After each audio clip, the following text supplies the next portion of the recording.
wina aliyense amene akugona mu usiku wa mugetsebano umenewu apanga zimene samaganiza. Chimene chikundidabwitsa ndichonena kuti pa mafanizo onse okamba za zochitika mu ufumu wakumwamba, za zochitika mu ufumu wa Mulungu, Yesu Khristu akulikamba fanizo limene lili anamwali 10 mosiyanira napo ndi mafanizo ena onse amene afanizira za ufumu wakumwamba. Vinyo anamwedwadi, mowa unamwedwadi, madansi anachitikadi, kuvina kunachitikadi, ndi amanyamula zikho za Yehova zimenezi, amanyamula zikho za golide zimenezi. Ineyo ngati ndimadutsa ziwanda mu mphamvu ya Mzimu Woyera, osati mphamvu ya ziwanda ngati mene anthu ena akundinenera, inuyo ndithu ufumu wakumwamba wafika pa inu.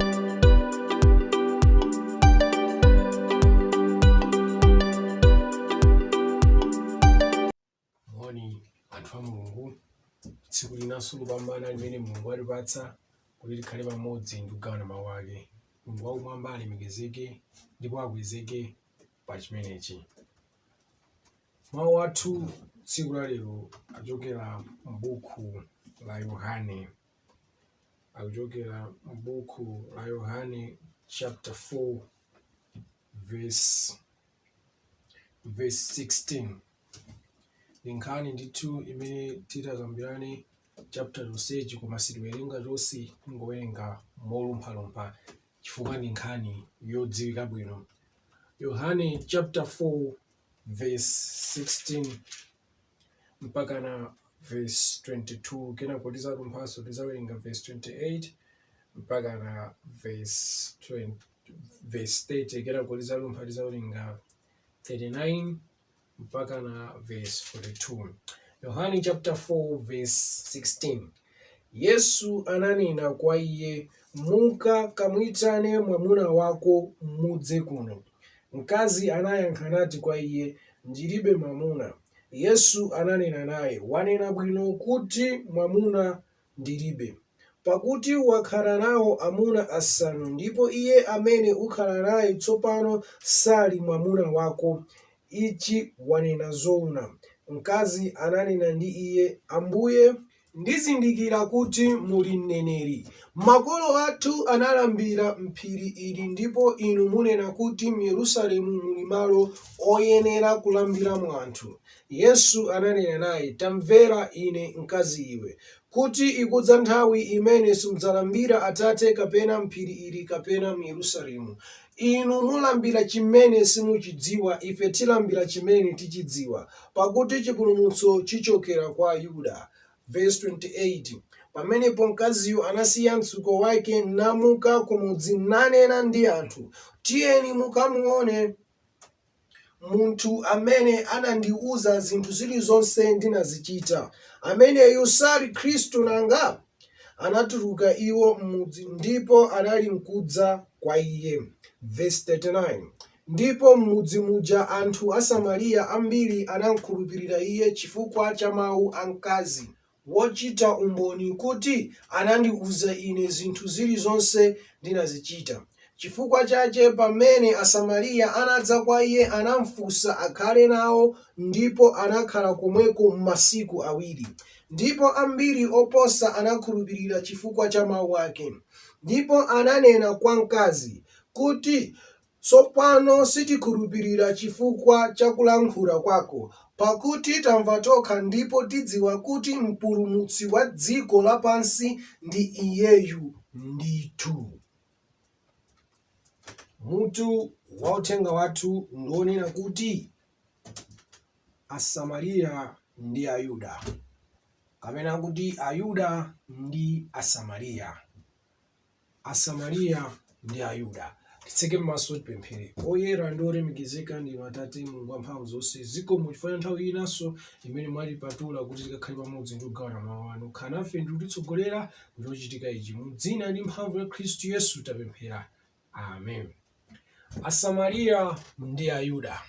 Nthano imene tawerenga imeneyi m'buku la Yohane chapter 4 nonsejo yukamba nkhani ya Asamariya ndi Yesu Khristu.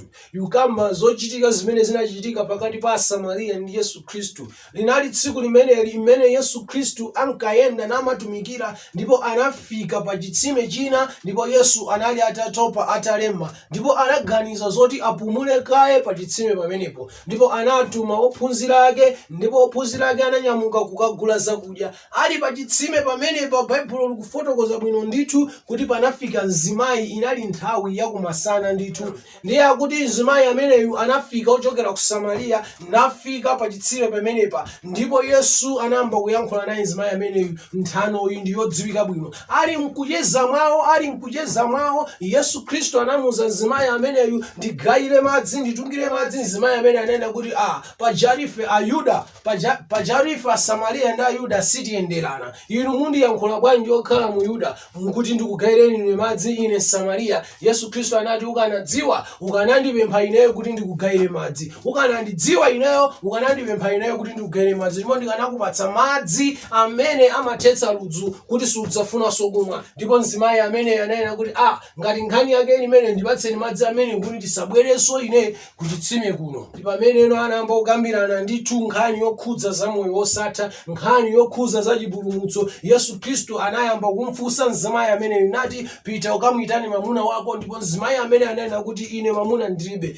Yesu Khristu monga mtumiki, Yesu Khristu otsogozedwa ndi mphamvu ya Mzimu Woyera anazindikira zenizeni za mzimayiyu, ndi anamuza kuti inde kunena wanenako, kuyankha wayankhako wayankha zoona. Mwamuna uli nayeyo, amene ukhala nayeyo si wako, chifukwa iweyo wakhala nawo amuna angapo, ndipo amene ukhala nayeyo si wako. Pa ichi mzimayiyo anadzidzimuka, anazindikira kuti amene amayankhula nayeyo, Muyuda amene amayankhula nayeyo ndi mtumiki wa Mulungu, Muyuda amene amayankhula nayeyo ndi mneneri wapaderadera. Kenako mzimayi amene atazindikira kuti amene ndikuyankhula nayeyo ndi munthu wa Mulungu, anasintha nkhani ndikuyamba nkhani ya chipembedzo. Kenako anamfunsa Yesu kuti inuyo Ayuda mumakonda kunena kuti kupembedza kwenikweni, kupembedza kuona kwenikweni, zoona zenizeni zonena kuti anthu adzikapembedza kuti ku Yerusalemu, kumeneko ndiye kuli malo anthu oti apembedzere, kumeneko ndiye kuli malo ana a Mulungu oti apembedzere. Kwenako Yesu Khristu anamuza kuti ikufika nthawi inena kuti anthu sadzasowekanso kuti azipembedza Mulungu ku Yerusalemu. Anthu sadzasowekanso kuti azipembedza Mulungu mu phiri la Samariya, chifukwa Samariya amakhulupirira phiri la Mulungu, phiri loyera, kuti akamapembedza akamapemphera adziyang'ana ku phiri limenelo. Ndiye mapembedzedwe awo, mapemphero awo akhala olandirika pamaso pa Mulungu. Ayuda nawo amanena kuti iyayi koma kumayang'ana ku Yerusalemu, ku kachisi wa Mulungu. Ndipo mapembedzedwe ako, mapemphero ako ukamapanga kuyang'ana kumene kuli kachisi wa Mulungu ku Yerusalemu, akhala olandiridwa. Ichinso ndi chimene Danieli ankachichita, ankapembedza namayang'ana ku Yerusalemu. Chinali ndithu chimene Ayuda ankakhulupirira namachidalira kuti ukatero ndipo ukuchita bwino. Lotero atafika Yesu Khristu ndi mzimayi amene inayambano kukambirana za uzimu, za moyo wa chipembedzo. Mzimayi ameneyu anayambira nkhawa imeneyi, anayambira chokambirana chimenechi pamene Yesu Khristu ankamuza kuti inu Asamariya inu simudziwa chimene mumapembedza, inu Asamariya inu mumapembedza inde, inu Asamariya inu mumapemphera inde, inu Asamariya inu mumakhulupirira Mulungu inde, komano simudziwa chimene mumapembedza. Ife Ayuda timadziwa chimene timapembedza, ndipo ku Ayuda ako ndi kumene chipulumutso chikuchokera. Kotero mzimayi iwe udalire zimene nditakuza apazo. Nkhani yake ndionena kuti ikufika nthawi ndipo yafika utopembedza Mulungu, sadzapembedza so Mulungu poyang'ana ku Yerusalemu, popembedzera ku Yerusalemu sadzapembedza so Mulungu poyang'ana ku phiri la Mulungu, ku phiri loyera limene Asamariya amachula iyayi, koma adzapembedza Mulungu mu mzimu ndi mchoonadi. Ndipo mzimayi ameneyu akuti ananyamuka tsopano atatha kuona kuti ineyo munthuyu asandipindulire ine ndekha, ndikayitanenso anthu kumudziku tidzamvere limodzi, tidzayitanenso anthu kumudziku tidzaphunzirire limodzi. Ndipo atati akafika kumudzi wa Samariya, mzimayi wa Samariya ameneyu atakafika kumudzi wa Samariya, Samariya ameneyu atakafika anawawuza anthu kuti ndakumana ndi munthu, koma munthuyu ndi wodabwitsa chifukwa wakwanitsa kunena zimene ineyo ndimazidziwa ine ndekha, wakwanitsa kunena zimene ineyo ndimazisunga kuti nzachisisi. Ameneyu ndi munthu wa Mulungu. Mzimayi anakangona kuti ndakumana ndi munthu yodabwitsa. Kodi sangakhale Mkhristu olonjezedwayo ndipo anthu atamva uthenga umenewu anamkhulupirira mzimayi ameneyu, anatengeka mtima ndi uthenga umenewu, napita ku chitsime kuja kumene kunali Yesu Khristu. Atakafika kumene kuja anazimvera nokha, anazionera nokha zimene Yesu Khristu ankayankhula. Anthu a Samariya, anthu a mudzi wa Samariya anatengeka mtima, anampempha Yesu kuti khalanibe kwathu kuno, tiyeni mukakhale kumudzi kwathu wa Samariyaku, mutiphunzitsebe, mutiyankhulebe. Ndipo mawu akunena bwino kuti Yesu Khristu anakakhala mudzi wa Samariya umenemu kokwana masiku awiri. Ndipo akuti kumapeto kwake mmene Yesu Khristu atatha kuwatumikira Samariya masiku awiri amenewa, anthu a mudzi umenewu, Asamariya amenewa, ananena kuti tsopano koyamba kuja tinakhulupirira ndipo tinapita ku chitsime kuja, titamva pa mawu ako mzimayiwe, utatiuza mzimayiwe, komano tsopano ifeyo takhulupirira kuti uyuyu ndi mpulumutsidi wa dziko lapansi, chifukwa tamumva tokha akuyankhula, tamva mawu ake akuyankhula, kuchokera mzimene wayankhula, kuchokera mzimene wafotokoza, kuchokera mzimene wakamba, kuchokera mzimene wangoyankhula. Ifeyo pa masiku awiri amenewa, ifeyo takhulupirira ndithu kuti Yesu Khristu ndi mpulumutsi wa dziko lapansi. Takhulupirira ndithu kuti munthu ameneyu ndiye Mesiya olonjezedwayo, mpulumutsi wa dziko lapansi. Asamariya ndi Ayuda.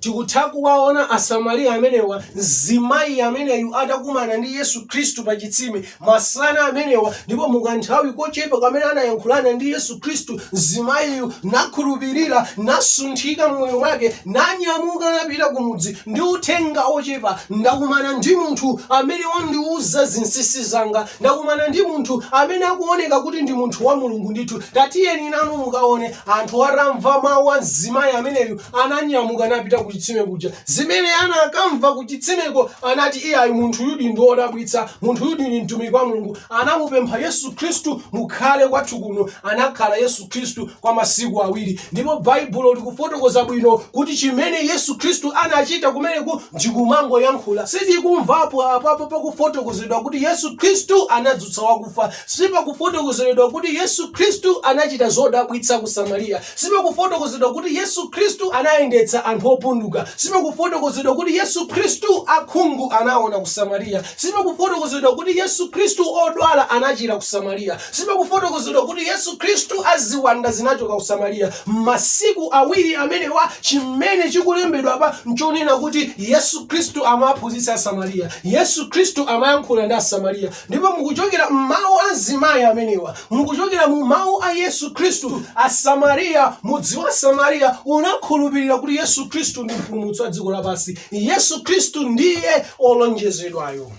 Asamariya ndi Ayuda. Asamariya ndi Ayuda. Chimene chikundidabwitsa nkhani nchonena kuti Asamariya amenewa amene amaoneka kuti ndi osazindikira kwambiri zinthu za Mulungu, ndi osazitsata kwambiri zinthu za Mulungu, ndi osazidziwa kwambiri zinthu za Mulungu, sanalizame kwambiri pa mawu a Mulungu, amene Mulungu samamudziwa kwenikweni, amene Mulungu samamuzindikira kwenikweni, sizinawavute kukhulupirira Yesu Khristu, sizinawavute kumulandira Yesu Khristu, sizinawavute kuzindikira kuti Yesu Khristu ndi mpulumutsi wa dziko lonse lapansi. Pakumuona, pakumumva, kumambiriro kwawo anamuona iye kuti uyuyu ndi mneneri. Ndipo mukanthawi kochepa anakayikira kuti akhoza kukhala Khristu. Mu masiku awiri zimene anazimva, anazindikira, anakhulupirira kuti uyuyu ndi Khristu. Koma chikundidabwitsa ine nchonena kuti Ayuda kumene Yesu Khristu amachokera, Ayuda ozindikira mawu a Mulungu, Ayuda odziwa mawu a Mulungu, Ayuda ozitsata, Ayuda ozama ndi mawu a Mulungu, sizinali chonchi. Nkhani yake sinali chonchi. Mawu a Mulungu akufotokoza kuti mzimayi uja anakumana ndi Yesu Khristu pa chitsime akupemphana madzi. Mzimayi anena kuti Ayuda anu, inuyo Ayuda ndife Asamariya sitiyenderana. Ndipodi ndizoona Ayuda ndi Asamariya nthawi imeneyo samayenderana. Chifukwa chachani? Chifukwa chonena kuti Ayuda amazimva kuyera, Ayuda amazimva kuwatsata mawu a Mulungu, Ayuda amazimva kulondola, Ayuda amazimva kuchita bwino, kuti ngati kuli kapembedzedwe, ngati kuli kachitidwe kachitidwe ka zinthu ngati kuli kachitidwe ka mchipembedzo, Asamariya anayenera achite monga mmene akunenera ndani? Ayuda. Chifukwa Ayuda amanena kuti ngati kuli kupemphera, ngati kuli kupembedza, tikapempherere ku Yerusalemu. Machitidwe ake achipembedzo mmene akuyenera kukhalira zikhale monga mmene tikunenera ifeyo Ayuda. Ayuda amamva ndi kudziwa kuti zinayenera kukhala mmene ifeyo Ayuda afe tikuchitira. Sitingagonjere Asamariya kuti zimene aganiza Asamariya ndenzona, koma Asamariyawo amve kuti zimene tikunena ife Ayuda ndenzona. Nde anthu aku Samariya nawonso amati iyayi ngati kuli zolondola zinenera kuti zikhale zathuzi. Komano pakuoneka kuti amene amakula mphamvu pakusemphana mawu awa, amene amakula mphamvu pa mkanganowu, amene amakula mphamvu pa chochitikechi anali Ayuda. Ndi amene amazitukumula kwambiri kufikana kuti Asamariya anafika pochiona kuti kukhala ngati kwagonjera Ayudawa kukhala ngati kupusa, kukhala ngati kwagonjera Ayudawa kukhala ngati kupepera, zingokhala mmene zililimo. Ndazindikira kwanji atafika Yesu Khristu pa chitsime pamenepa nayamba kuyankhula ndi mzimayi amene mzimayiyo anamudziwa Yesu kuti Yesu anali Muyuda, ndipo mzimayiyo amadziwa udani ndi kusagwirizana kumene kulipo pakati pa Ayuda ndi Asamariya. Samayembekezera mzimayiyo kuti Muyuda akhoza kupezeka pa chitsime pa Asamariya. Samayembekezera mzimayiyo kuti Muyuda akhoza kubwera chakumene Asamariya amakhala. Ndipo mmene mzimayiyo ananyamuka napita nakanena ku mudzi wa Asamariya, Asamariya aja atabwera chifukwa mzimayiyo anangoti ndakumana ndi munthu mwina akhoza kukhala Khristu. Ndipo anthu amene atabwera pa chitsimepa anamuona Yesu Khristu ndipo anamuzindikira kuti uyu anali Muyuda. Koma ngakhale anadziwa kuti anali Muyuda, anampatsabe khutu Yesu Khristu. Ngakhale anadziwa kuti anali Muyuda, anamvetserabe Yesu Khristu kuti anena kuti chani. Ichi chimene chikusonyeza kuti ngakhale panali kusagwirizana pakati pa Ayuda ndi Asamariya, komano amene amakula mphamvu mu mkanganowu anali Muyuda. Amene amanyada kwambiri anali Muyuda. Amene amayerekedwa kwambiri anali Muyuda. Chifukwa ngakhala kuti amene amayerekedwa ndi Samariya, anthu awa pamene anabwera pa chitsimepa atazindikira kuti wabwerayo ndi Muyuda, sanakamumvetsera ndi komwe, sanakamupatsa khutu ndi komwe. Koma zikuonetsera ndithu kuti amene amayerekedwa mu mkangano umenewu anali Muyuda, ndi amene amadzimva kuti ngati kuli kupita kwa nzake, Msamariya achoke ku Samariya kwawo apite kumene kuli Ayuda. Asamariya achoke ku Samariya kwawo apite kuli Ayuda. Asamariya achoke ku Samariya kwawo akaphunzire komwe kuli Ayuda. Asamariya achoke ku Samariya kwawo akapembedze komwe kuli Ayuda. Anthu awa amadziwa be kuti inde ndi masemphana, komabe iwowo udani umenewu samakuza ndiwowo, amakuza ndi enawa, amanyada amayerekedwa. Ndiye tikunena kuti Ayuda ndi Asamariya. Ayuda ndi anthu amene amadzimva kudziwa mawu a Mulungu monga tafotokozera kale, ndipo amakhulupirira kuti chilichonse chinenera kuyenda monga mmene iwo aganizira. Komano chimene chikudabwitsa nchonena kuti gulu ili la Ayuda silinamuzindikire Yesu Khristu. Gulu ili la Ayuda silinamudziwe Yesu Khristu. Asamariya anamva mawu kuchokera kwa mzimayi. Asamariya anamva mawu kuchokera kwa Yesu Khristu. Mukanthawi kochepa anazindikira kuti ndi Yesu Khristu. Nampempha masiku awiri akhale kwa iwo. Ayuda anamva mawu akubwera kwa Yesu Khristu kuyambira Yesu Khristu ali wang'ono. Kunabwera mawu kwa Ayuda, wabadwa mpulumutsi pakati panu, wabadwa mpulumutsi pakati panu. Ananenacho angelowo kuwauza anthu oweta ng'ombe, wabadwa mpulumutsi. Ndipo ndikukhulupirira kuti anthu amene oweta ng'ombe ataona angelo amenewa anawauza Ayuda, komazi kusonyeza kuti Ayuda sanamve, sanaulandire uthengawo. Pamene Yesu Khristu amakula kumayandikira zaka ziwiri, kunabwera anzeru wakummawa nabweranso ndi uthenga. Pakati panu pali mpulumutsi, pakati panu wabadwa mpulumutsi. Chifukwa anzeru wakummawa kuti atafika osadziwa kwenikweni kuti mwanayo ali kuti, osadziwa kwenikweni kuti mfumu ya Israeli ili kuti, anakafunsira kwa Herodi. Pokafunsira kwa Herodi, Herodinso sankadziwa kumene Yesu Khristu anabadwira. Anayitana akuluakulu achipembedzo, anayitana akuluakulu achiyuda ozitsata ozidziwawo, nabwera nanena kodi kwabwera kuno anzeru akummawa akuti aona nyenyezi, ndipo mmatanthauzo mwawo mutanthauza kuti mfumu yapadera yabadwa kunoku ku Yerusalemu. Kodi ingakhale ndani? Kodi angakhale ali kuti? Ndipo akuti akuluakulu achipembedzo achiyuda anafotokoza kuti malingana ndi zolembera, malingana ndi kudziwa kwa ife, malingana ndi kuzitsata kwathu, zikusonyeza kuti akuyenera kubadwira m'Betelehemu. Ndipo akuti uthenga umene uwu unagwedeza Yerusalemu yonse, kutanthauza kuti uthenga umene wonena kuti akuti kwabadwa mpulumutsi pakati pathu anaumva Ayuda, anaulandira Ayuda, koma sanasunthike konse, sanakhulupirire konse, sanaperekezenso ngakhala nzeru akummawa amenewa kuti takhala tikudikira Mesiya ndipo inu mwaona nyenyezi yake, tiyeni tikuthandizeni kusaka, sizinawakhudzeyi. Komatu Asamariya mu nthawi yochepa anakhulupirira Yesu Khristu, mu nthawi yochepa anazindikira Yesu Khristu. Ayuda atu amenewa Yesu Khristu atayandikira kuyamba utumiki wake, panadzuka Yohane Mbatizi amene analalika za Yesu Khristu, amene ananenera za Yesu Khristu, nati inde ine ndikulalika, inde ine ndikudzudzula, koma akubwera wina opambana, ndipo ineyo ndikudzangokonza njira yake. Yohane anadziwika, Ayuda anamumva, amamudziwa, ndipo amadziwa bwino za utumiki wa Yohane, ndipo onse amamuzindikira bwino, ndipo amanena Yohane kuti zomwe zikuchita inezo ndikulalikira za wina amene akubwera. Ndipo Yesu Khristu anabweradi nayamba kulalikira pakati pa Ayuda, nayamba kuphunzitsa pakati pa Ayuda, ndipo sanaphunzitse masiku awiri ngati Msamariya, ndipo sanaphunzitse nthawi yochepa,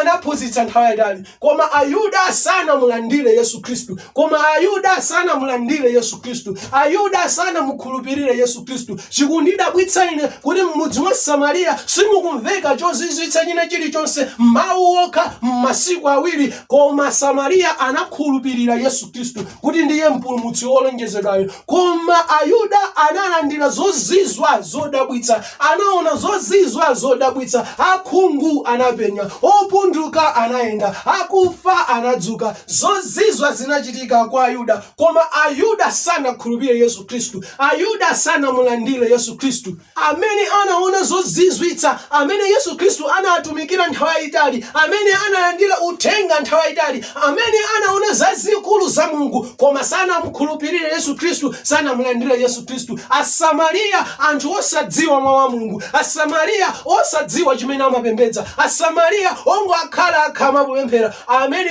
sizinawavute kumulandira Yesu Khristu, amene sizinawavute kumudziwa Yesu Khristu. Ungochokera mu mawu m'masiku awiri anamuzindikira ndi kumudziwa Yesu Khristu. Chinthu ichi ndi chodabwitsa, chinthu ichi ndi chachikulu, chinthu ichi chitidzidzimutse kuti kodi ineyo ndine Muyuda kapena ineyo ndine Samariya, kodi ineyo mu Chikhristu level yanga ndikamadziona ndimazitenga ngati ndani, kodi ineyo ndine Muyuda kapena ineyo ndine Samariya. Komatu chilipo choopsa ungati uli Muyuda, chifukwa Ayuda zimawavuta kulandira za Mulungu, chifukwa Ayuda zimawavuta kuzindikira za Mulungu, chifukwa Ayuda zimawavuta kukhulupirira za Mulungu. Chifukwa chani Ayuda sanamulandire Yesu Khristu? Chifukwa chani Ayuda sanamukhulupirire Yesu Khristu? Ndi chifukwa choti iwowo amazitenga odziwa kwambiri, iwowo amazitenga ozindikira, iwowo amazitenga ozitsata, iwowo amazitenga ngati eni wake chipembedzo, iwowo amazitenga ngati eni wake Mulunguyo. Paiti anali nako kudziwa kumene amakudziwa, kumene kunali kosemphana ndi Mulungu wakumwamba. Paiti amayembekezera kuti Yesu Khristu aonekere pakati pawo mu njira zawo zimene iwowo amayembekezera. Paiti amayembekezera kuti Yesu Khristu adzionetsere pakati pawo mu njira zawo zimene iwowo amayembekezera. Kotero mmene Yesu Khristu anayamba kudzionetsera ku dziko lapansi kuti iye ndiye Mesaya wolonjezedwayo, Yesu Khristu anabwera mu njira yosemphana imene Ayuda amayembekezera, anabwera mu zochitika zosemphana zimene Ayuda amayembekezera. Iye amadya ndi anthu ochimwa, iye amacheza ndi anthu ochimwa, iye amacheza ndi anthu achikunja, iye malamulo a anthu ongonjezera mu chipembedzo samachita nawo. Pa izi zinasemphana ndi chiyembekezo cha Ayuda, pa izi zinasemphana ndi chidziwitso cha Ayuda. Pa izi anaona ngati Yesu si wolonjezedwayo, pa izi anaona ngati Yesu si munthu wotumidwa ndi Mulungu, pa izi anaona ngati Yesu ndi wopulukira, pa izi Yesu sanamulandire. Kuzindikira kwambiri kumene kunali mwa Ayuda, kudziwa kwambiri kumene kunali mwa Ayuda, moti kuwatangate kudziwa za kumwamba, moti kuwatangate kudziwa za Yesu, kunangowathangatira iwo tsopano kusemphana na Yesu. Anzawo amene ankaoneka osadziwa ndi osazindikira sizinavute kumulandira Yesu Khristu. Ndipo pamene Yesu Khristu anamwalira, nasiya ophunzira ake pa dziko lapansi, nafalitsa nkhani ya Yesu Khristu, nalalika za Yesu Khristu, nachitira umboni za Yesu Khristu, zikuonetserebe kuti ndithu Ayuda zinapitirira kuwavuta, ndipo ndi awo Ayuda amene amazunza okhulupirira ndi ophunzira. Komano chikundisangalatsa ine chonena kuti Asamariya aja sanatherepo mpaja, anapitirirabe kuyilandira nkhani ya Yesu, anapitirirabe kumukhulupirira Yesu Khristu. Kodi inu ndinu Muyuda kapena ndinu Samariya? Kodi inu ndinu Muyuda kapena ndinu Samariya?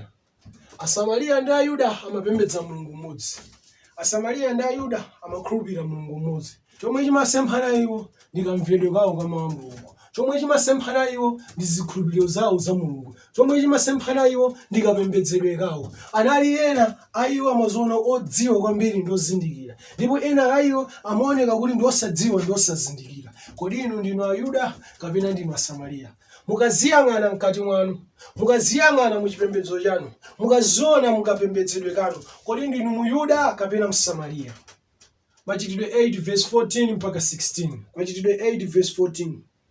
Koma pamene atumwi a ku Yerusalemu anamva kuti Samariya adalandira mawu a Mulungu, anawatumizira Petro ndi Yohane. Amenewo mmene adatsikirako anawapempherera kuti alandire Mzimu Woyera, pakuti kufikira pamene nkuti asanagwe pa mmodzi wa iwo, koma anangobatizidwa m'dzina la Ambuye Yesu. Pamenepo anayika manja pa iwo ndipo analandira Mzimu Woyera.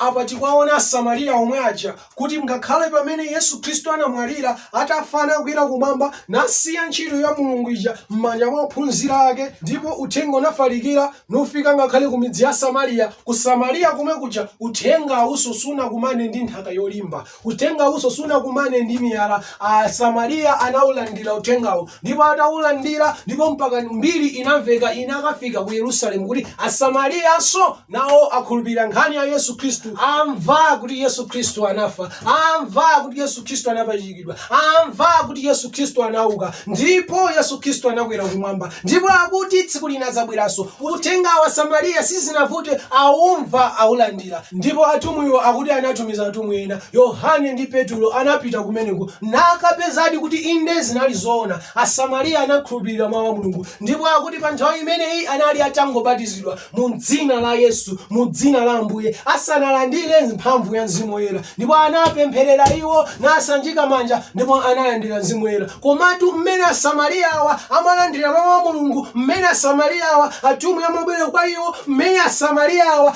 amalandira mphamvu ya Mzimu Woyera, mmene Asamariya awa amalowa mu ufumu wa Mulungu, ndikuti Ayuda akadalibe kukakamira kuti Yesu Khristu si mwana wa Mulungu, ndipo anali kulimbana ndi ophunzira ake a Yesu Khristu. Kodi inu ndinu Muyuda kapena ndinu Samariya? Zilipo nthawi zina kumaona ngati ukulondola, zilipo nthawi zina kumaona ngati zikuyenda, zilipo nthawi zina kumaona ngati ukupita chitsogolo ndipo zili bwino uli Muyuda. Koma chimene chikundisangalatsa ine nchonena kuti pakati pa Ayuda amenewa, pakati pa anthu ongoziyenereza amenewa, pakati pa anthu ongodzimva kudziwa amenewa, pakati pa anthu ongodzimva kuzindikira amenewa, analipotu ena okhulupirika amene anapanga ubale ndi Mulungu wakumwamba, amene amayenda ndi Mulungu wakumwamba. Ndipo muzochitika zonsezi, mukupulukira konseku, mukusokera konseku, sanatengepo gawo. Ndipo mmene Yesu Khristu anabadwa anadziwa kuti Yesu Khristu abadwa, ndipo mmene Yesu Khristu amakula anadziwa kuti Yesu Khristu ndi ameneyo. Analipotu Yohane Mbatizi anamdziwa Yesu Khristu, analipotu Mariya Yosefe makolo ake a Yesu mwachidziwikiredi anamdziwa Yesu Khristu. Ndipo pofika na iwo kuti Yesu Khristu akabadwe pakati pawo, Baibulo likufotokoza bwino kuti analoyera ndi olungama. Analipotu Elizabeth anamdziwa Yesu Khristu, analipotu Simeoni wa ku Kachisi anamudziwa Yesu Khristu, analipotu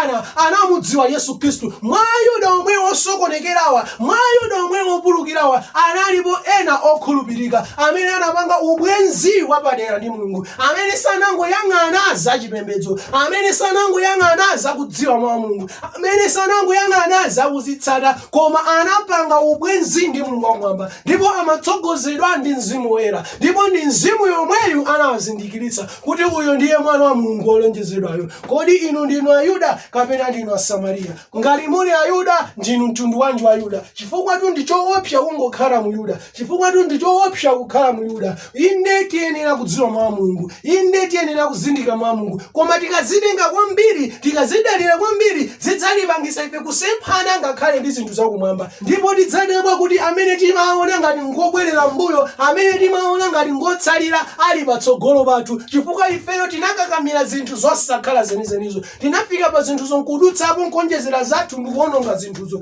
Ndikumuyembekezera kuti Mulungu anayenera kuyenda mwizi, ndikumuyembekezera kuti Mulungu anayenera kukhala motere. Malo moti ifeyo titsogozedwe ndi Mulungu, kumuyembekezera kuti Mulunguyo atsogozedwe ndi ifeyo. Kodi inu ndinu Muyuda kapena ndinu Msamariya? Muli khutu lotsekuka ndi lakumvetsera, muli khutu lotsekuka ndi lakulingalira, kapena timangoyembekezera kuti ngati kuli kuphunzitsa tiphunzitse ndife, ngati kuli kulalika tilalike ndife, ngati kuli kupembedza zipembedze ngati ife. Analipo Ayuda ndi Asamariya, mugulu limeneli muli gulu liti.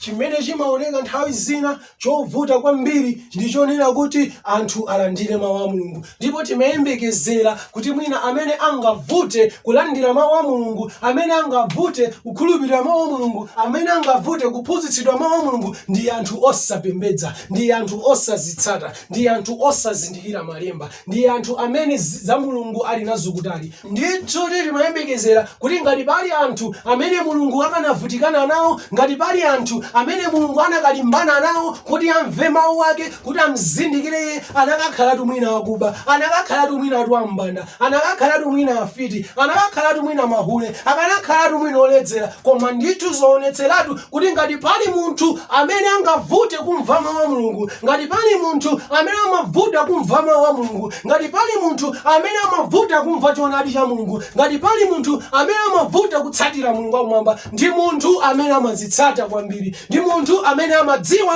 mawu a Mulungu kwambiri, ndi munthu amene amazindikira mawu a Mulungu kwambiri. Ndipo ndi zoonadi anthu amene anawerenga kwambiri, ndi zoonadi anthu amene amazitsata za m'Baibulo kwambiri, ndipo vuta kuti uwauze chinthu china, amayembekezera kuti zinthu zinayenera ziziyenda monga mmene iwo amaganizira. Koma tikakhale nalo khutu la kumvetsera, tikakhale nalo khutu la kulingalira, ngakhale zinthu zingasemphane ndi ife, tiyang'ane pa mawu a Mulungu, tiyang'ane pa mawu a Mulungu. Kodi ndi zoona zimene zanenedwazo? Kodi ndi zoona zimene zaphunzitsidwazo? Anakakhala nalo khutu lomvetsera, Ayuda anakazindikira kuti iyayi zoona Yesu Khristu ni mwana wa Mulungu. Ayuda ndi Asamariya, inuyo muli gulu liti, muli nalo khutu la kumvetsera chinthu cha chilendo, muli nalo khutu la kumvetsera chimene Mzimu anena, muli nalo khutu la kumvetsera zinthu zina zimene anthu ena anganene. Komatu Asamariya anakakhala nawo mtima mkati mwa ubongo wa Ayuda, sanakamukhulupirira Yesu Khristu, sanakamulandira Yesu Khristu, ndipo sakanalandira mphamvu ya Mzimu Woyera. Ayuda ndi Asamariya, inuyo muli gulu liti. Mulungu wakumwamba alemekezeke chifukwa cha nthawi yopambana imeneyi imene tinali nayo yakuphunzira khalidwe la anthu okhulupirira awiri amenewa, khalidwe la anthu okhulupirira magulu awiri amenewa, Ayuda ndi Asamariya. Ena ongotsekeka makutu awo kuti zinayenera kuyenda mmene iwowo amadziwira, ndi ena inde ozindikira komabe omadzimva kuperewera kuti sindidziwabe kwenikweni, ndikonza kumvetsera zinthu zina ndikulingalira ngati zili zoona kapena ayi. Ayuda ndi Asamariya, inuyo muli gulu liti. Titseke m'maso tipemphere. Oyera ndi olemekezeka ndinu Mulungu wakumwamba, zikomo ifa nthawi yopambana imene tinali nayo. Inde nditatha kuona ndi kudziwa kuti ngati pali chinthu china chovuta ndi kwa munthu opemphera kumva mawu a Mulungu, ndi kwa munthu opemphera ndi oneka ozitsata kwambiri ndi ozindikira kwambiri kumva chinthu cha chilendo chosemphana chimene anachidziwa kale. Tipatseni mtima mkati mwathu, tipatseni mzimu mkati mwathu, tikazindikire choona chenicheni pakusangotengera maganizo athu, pakusangotengera zimene tinazikhazikitsa mkati mwathu. Mutamandike mukwezeke mu dzina ndi mphamvu ya Khristu Yesu tapemphera. Amen. Zikomo kuti tinali limodzi kugawana mawu a Mulungu. Mulungu wakumwamba akudalitseni. Munali ndi ine Evangelist Rhessah Mponda kuchokera ku ITC Ministries. Ngati mungafune ena mauthenga athu komanso maphunziro athu, mukhoza kupita pa masamba athu a intaneti pa www.itcministries.com. Mulungu wakumwamba akudalitseni. Amen.